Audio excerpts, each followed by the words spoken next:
బాగున్నారా? నేను మీ శ్రీదేవి హ్యాపీ ఛానల్కి స్వాగతం. మీ అందరికీ నమస్కారం. అయితే మేక ఈ మేక పొటేలు ఏవైతే ఉన్నాయో తీసుకొస్తారు, వాటిని బేరమాడి తెస్తారు. అట్లా తిడుతుంది, వీడు నన్ను పట్టుకెళ్తున్నాడు తినడానికి అని చెప్పి దాన్ని తీసుకొచ్చి ఒక దగ్గర కడతాం, రేపు ఎల్లుండో వేటేయడానికి.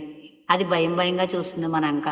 అప్పుడు రేపు ఎవరో ఒకరు వస్తుంటారు, చెప్తాం రేపు పోతుని వేసుకుంటున్నాం, ఎల్లుండి పోతుని వేసుకుంటాం. మనం అది ఒక పండగలా చేస్తాం, కానీ దానికి ఏమో సంహారం. అది భయపడుతూ ఉంటుంది, రోధిస్తూ ఉంటుంది.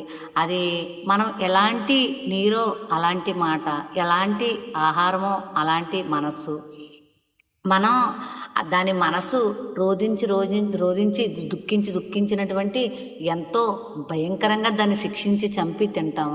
ఆ యొక్క అలాంటి సిచ్యువేషన్ ఏదైతే ఉందో, ఒక భయానకమైన సిచ్యువేషన్, బాధ చంపబడిందో అదంతా కూడా మన మనసు అవుతుంది. మనసు ఖచ్చితంగా కూడా దాని యొక్క భయము, దాని యొక్క అభద్రత, దాని యొక్క భయానకమైన స్థితి ఏదైతే ఉందో అది మనసు అవుతుంది, మన మనసు అవుతుంది.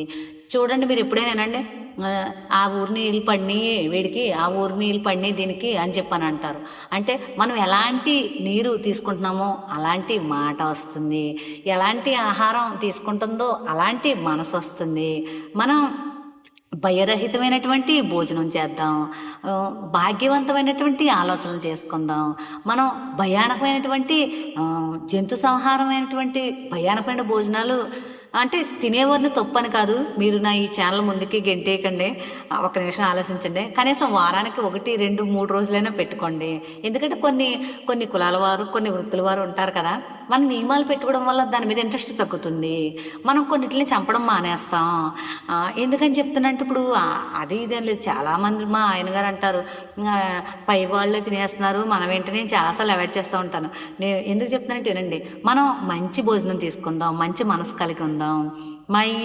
మంచి భోజనం ఎలాంటి నీరు అలాంటి మాట, ఎలాంటి భోజనం అలాంటి మనస్సు అనే కాన్సెప్ట్ మీకు నచ్చినట్లయితే హ్యాపీ ఛానల్ లైక్ చేయండి, షేర్ చేయండి. బాయ్.